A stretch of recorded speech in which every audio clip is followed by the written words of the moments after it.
He kicked me out for his mistress. 5 years later, he demanded for hospital bill when he got sick. Hello, family. Welcome back. Please do well to subscribe, and let's know where you are watching the story from in the comments section. Sarah stood at the kitchen sink, hands in soapy water, staring out the window at the dim orange streetlights. Her mind wandered to better days.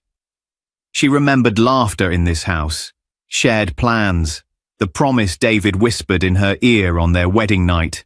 It'll always be us. Now it was just silence, cold and sharp. The ticking clock on the wall sounded louder than ever. She glanced at the clock. 10:17 p.m. David wasn't home yet. Again.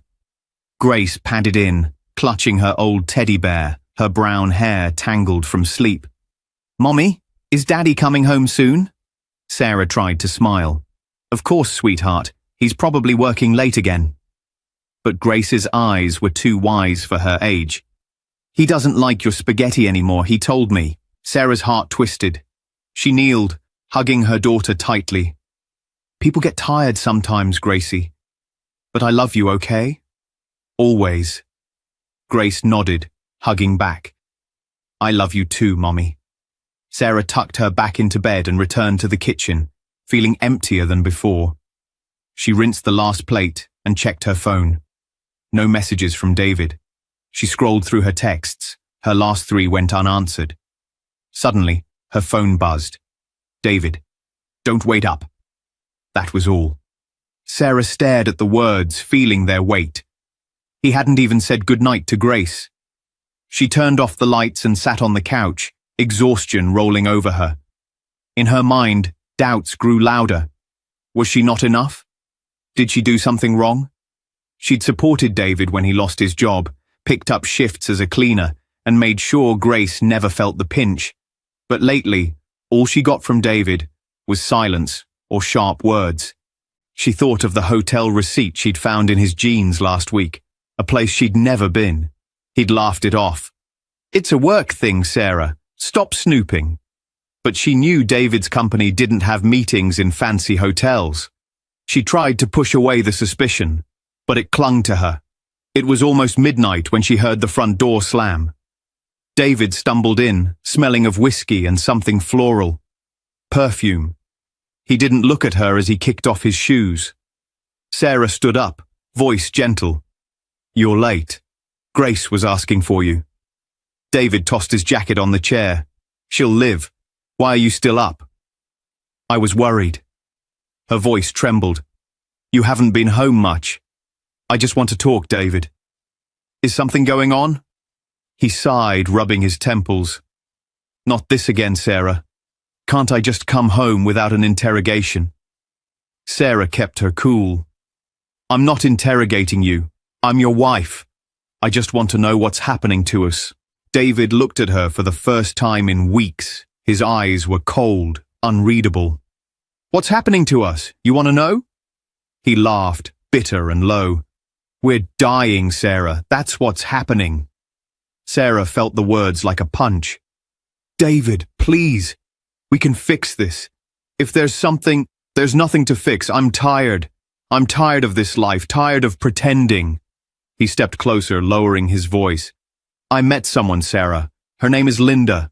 She makes me feel alive. She listens. She doesn't nag."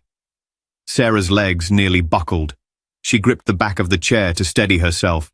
"You're cheating on me?" He shrugged. "Call it what you want. I call it happiness." Sarah's voice was barely a whisper. "What about Grace?" "Grace will understand when she's older. Kids are resilient." Tears burned Sarah's eyes, but she blinked them away. "So what happens now?" David's face hardened. "I want you out, Sarah. I'm done. Linda's moving in this weekend." The world seemed to tilt under Sarah's feet. "You can't be serious. Where will Grace and I go?" "Not my problem," David snapped. "You always said you were strong. Prove it." Sarah's anger flared. "This is Grace's home. You're throwing your own daughter out." David looked away, shame flickering across his face for just a moment. You're making this harder than it has to be. Just leave, Sarah. You're nothing without me. She stared at him, unable to believe it. The man she married was gone, replaced by someone she hardly recognized. The next morning, Sarah packed in silence. Grace watched her with confused, sad eyes. "Are we going on vacation?" Grace asked. Sarah fought to keep her voice steady. "No, honey, we're going to stay with Aunt Naomi for a little while." Grace hugged her teddy bear tightly. "Will Daddy come too?" Sarah swallowed hard. "No, baby, just us for now." David stood in the doorway, arms folded, watching.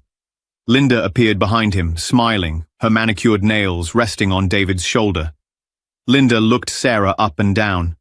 "Hope you left the place clean. I like things tidy." Sarah ignored her.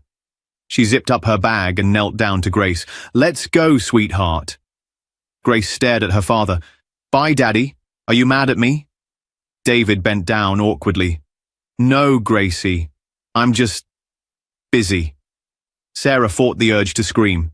Instead, she stood up straight, chin high. "You'll regret this, David." David smirked. "You're nothing without me.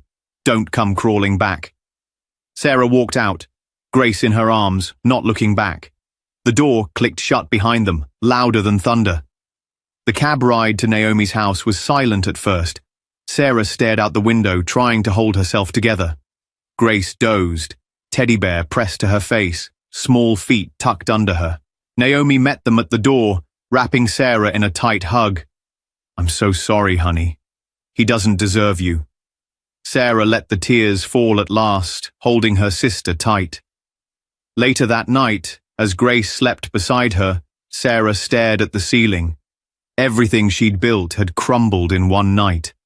But somewhere inside, a small spark flickered, a stubborn hope that she could rise from this. She whispered to the dark, "I'll rebuild. I'll show him." Her life as she knew it was over, but her story wasn't finished. If you haven't subscribed yet, I'd love you to join our community by hitting the subscribe button. Through our stories, we build hope and give future to children and women abused all over the world. Also, let us know in the comments where you are watching us from and how this story hit home for you. Sarah woke up in Naomi's guest room, sunlight streaking across the unfamiliar ceiling. Grace was still asleep, hugging her battered teddy bear. For a moment, Sarah let herself imagine it was all a bad dream. But reality pressed in, heavy and unrelenting. She slipped out of bed and padded to the kitchen, where Naomi sat reading the news on her phone. "Couldn't sleep?"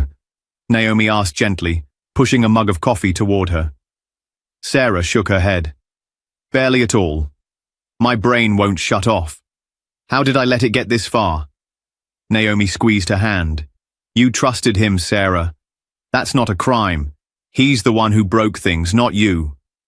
Sarah nodded, but her thoughts kept spinning. Bills, Grace's school, her cleaning job, everything seemed uncertain now. She tried not to let fear show on her face, but Naomi saw right through her. "Look, you can stay as long as you need. Grace is happy here and we'll figure things out," Naomi said. "But you can't let David break you. You're stronger than you think." Sarah managed a small smile. "I have to be. For Grace." Later that morning, she sat at Naomi's tiny dining table with her laptop open. She scrolled through job ads, trying to find extra cleaning work. Every time she saw a job listing that paid less than minimum wage, anger bubbled up. David had left her with nothing. No savings, no car, just the clothes they managed to grab and a few toys. She called her boss at the cleaning company and asked for more hours. He hesitated but promised to let her know if anything opened up. Grace started school the next week, and Sarah walked her to class every day, her heart aching at the way Grace glanced at every passing car, hoping it might be David. At night, Sarah listened to Grace's soft breathing and tried to believe things would get better. Back at the old house, life was different. Linda posted photos online of herself lounging by the pool in a new swimsuit, tagging David in every picture. They threw parties almost every weekend. David showed off a new car, bought with money that should have paid for Grace's school fees. Sarah scrolled through Linda's posts, her stomach turning, then shut off her phone. She wouldn't give them the satisfaction. She blocked both David and Linda and decided to put all her focus on Grace and building a new life. One afternoon, Sarah came home exhausted after a long day of cleaning offices.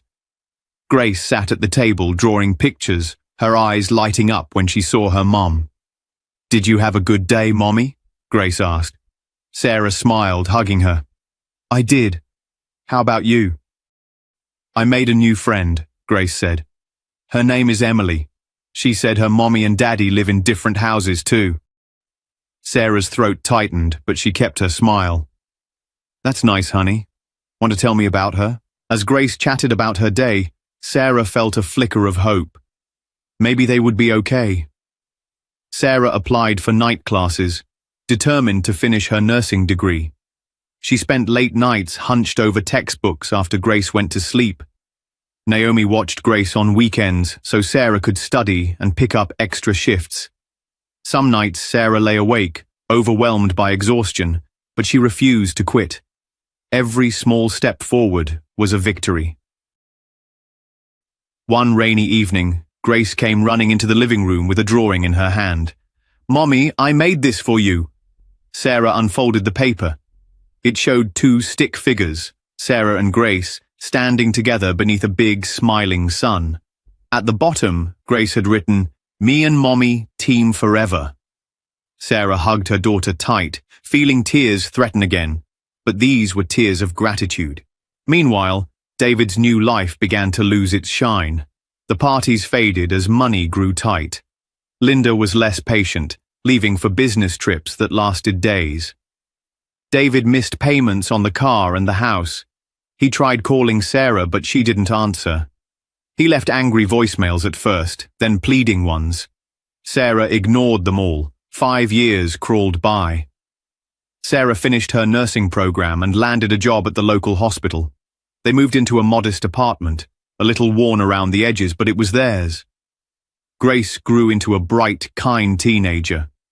Sarah still bore the scars of David's betrayal, but she wore them like armor, not chains.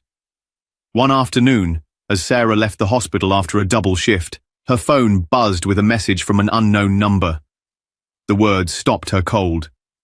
"Sarah, it's Tom, David's brother. Please call me. It's urgent. David is very sick and needs help. He has nobody else." Sarah stood frozen in the parking lot.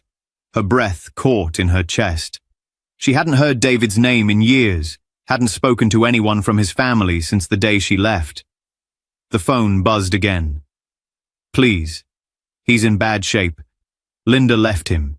He has no insurance, no one to call. He listed you as his emergency contact. I know you don't owe him anything, but he's desperate." Sarah felt a swirl of emotions, anger, pity, old pain resurfacing. She walked home in a fog, the message replaying in her head. At dinner that night, Grace, now 15, noticed her mum's faraway look. "Are you okay, Mom?" Sarah hesitated, then nodded. "Just tired, honey. Long day at work." But as she tucked Grace into bed, she sat on the edge and said, "Sweetie, if you ever want to talk about your dad, you can." Grace shook her head. "He made his choices. We're better off now." Sarah hugged her tightly, tears stinging her eyes. That night, Sarah lay awake staring at the ceiling, her mind racing with memories and questions. She remembered David's last words. "You're nothing without me. Don't come crawling back." Now he was the one in need, and she was the only one who could help. Sarah barely slept that night. The message from Tom played over and over in her mind. She didn't want to call. She didn't want to get involved. But something inside her wouldn't let it go. She remembered how David had thrown her out, how he'd chosen Linda over his family without a shred of regret. He hadn't cared if she and Grace survived. And now, after all these years, he needed her. At work the next morning, Sarah moved through her shift like a ghost. She checked charts, changed bandages, and gave out gentle smiles to patients, but her thoughts kept drifting.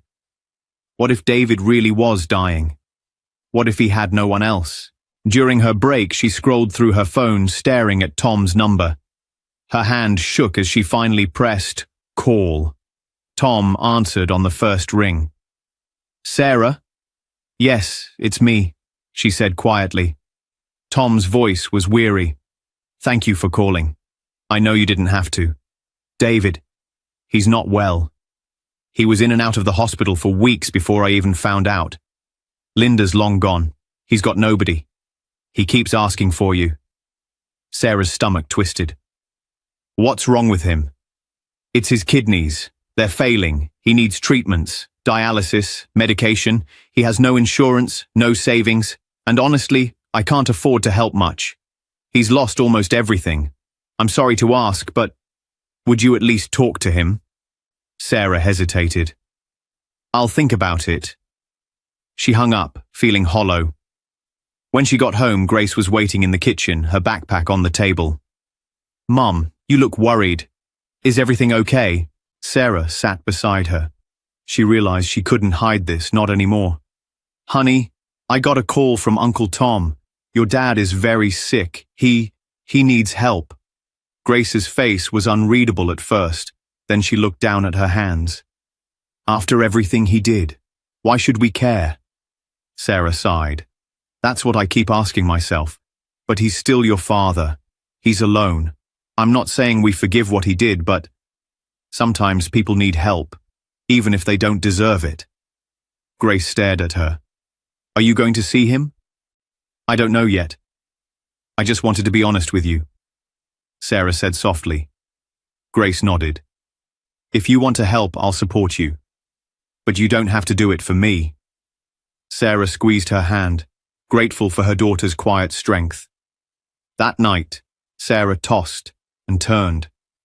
In the morning, she called Tom and said she'd visit David at the hospital. When she walked into his room, she barely recognized him. He looked smaller, older, hollowed out by sickness and regret. Tubes ran from his arms and his skin was pale. He looked up, eyes widening with disbelief. Sarah, you came, David croaked. She stood at the foot of the bed, unsure what to feel. Pity, anger, relief. Tom said you needed help. David tried to sit up, grimacing in pain. I'm sorry, Sarah. I know it's too late, but I have to say it. I'm sorry for everything. For Linda, for Grace, for throwing you out. I was so stupid. Sarah felt her guard rise. Yes, you were, but that's in the past now. David's voice was desperate. I have nobody. Linda left when the money ran out. I don't have any friends left.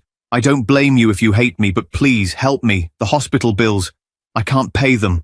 I'll die if they send me home. I don't want to die, Sarah. Please. She stared at him, trying to find the man she once loved. There was nothing left of him but a broken body and a haunted look in his eyes. Do you remember the last thing you said to me? Sarah asked quietly. You told me I was nothing without you, that I shouldn't come crawling back. David looked away, shame coloring his face. I remember. I regret it every day. Sarah swallowed. I'm not here because you deserve it, David. I'm here because Grace deserves a mother who can look herself in the mirror. I'll help cover the bills for now. But I'm not doing this for you. David closed his eyes, tears sliding down his face. Thank you. Thank you, Sarah. I wish I could take it all back. Sarah shook her head. You can't. You made your choices. Now you have to live with them. A nurse came in to check the machines. Sarah stepped outside, needing air. Tom caught up with her in the hallway. You don't have to do this, Tom said gently. Sarah shook her head. Maybe not, but I'm choosing to. As she left the hospital, Sarah felt a strange mix of sadness and relief. She was free from David now, truly free, because she could look at herself and know she did the right thing, not out of weakness, but out of strength. That night, she told Grace everything. They sat together on the couch, the weight of the past between them, but also a sense of peace. Grace rested her head on Sarah's shoulder. "I'm proud of you, Mom." Sarah hugged her, tears in her eyes. "We've come a long way, haven't we?" Grace smiled. "Yeah. And we're just getting started." Sarah looked out at the night sky, feeling the first real hope she'd felt in years. David's chapter in her life was almost over. But hers, and Grace's, was just beginning. Sarah returned to the hospital the next day. She brought along some fresh clothes for David and a notebook with details about the treatment payments. She didn't want to stay long, but she knew what she needed to do. David was sitting up this time, staring at the blank TV. He looked smaller than she remembered, as if life itself had shrunk him down. "You didn't have to come back," he said, voice rough. Sarah placed the clothes on the chair and sat down at the edge of the bed. "You needed help. I couldn't walk away, not after everything we've been through, even if you did." David tried to meet her eyes, but he looked away, shame written all over his face. "I keep thinking about Grace, how I let her down. I let you both down. I was so blinded by what I thought I deserved that I forgot what I had." Sarah listened, her face steady. She didn't interrupt. She let him feel the full weight of his regret. After a while, David went on. "Linda never cared about me, not really. I lost everything for nothing. I see that now. I'm sorry, Sarah, for all of it." Sarah took a deep breath. "I'm not here for an apology, David. I'm here because Grace still deserves a father, even if you're only a memory for her now. I'm paying what I can on your bills, but I can't be your savior. You have to find your own way to peace." David looked like he might cry, but he nodded. "Thank you. I don't deserve your kindness." Sarah's voice was calm but clear. "It's not kindness. It's closure. I need to do this so I can move on.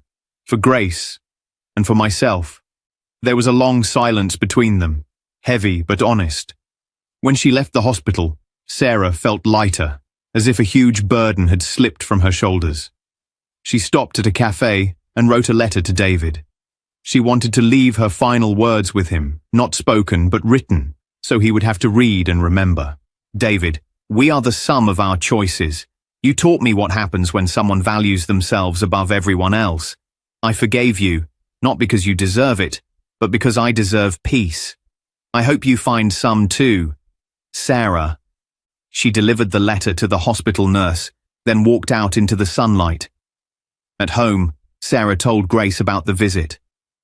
Grace listened quietly, a mixture of sadness and relief in her eyes. "I'm glad you helped him, Mom. But I'm glad it's over too." Sarah hugged her daughter tight. "Me too. We did the right thing. It's not weakness to show mercy, even to someone who hurt us. It's strength." Days passed. Sarah checked in with the hospital to make sure the payments went through, but she kept her distance from David. She focused on her work, on her studies, and most of all on Grace. They cooked dinners together, watched movies, and laughed in their tiny apartment. One afternoon, Sarah found Grace sitting at the kitchen table writing in her journal. "What are you working on?" Sarah asked. Grace smiled softly. "A story. About a girl and her mom who lose everything but find themselves." Sarah ruffled her daughter's hair. "Sounds like a good story. Maybe you can share it with me someday." Grace nodded. "I will." That night, Sarah stood by the window and watched the city lights flicker on. The pain of the past hadn't vanished, but it no longer controlled her life. She had learned that forgiveness isn't for the person who hurt you, it's for yourself. She also knew that true strength was in rising again and refusing to let bitterness define you. Across town, David lay in his hospital bed, reading Sarah's letter over and over. The words cut deep, but they also offered something he hadn't felt in years, a chance for redemption, even if he had to find it on his own. Sarah and Grace moved forward, stronger and closer than ever. Their story was proof that betrayal could break a person, but compassion and courage could put them back together, piece by piece. And as Sarah closed her eyes that night, she felt a peace she hadn't known in years, a quiet victory, born not of revenge but of letting go.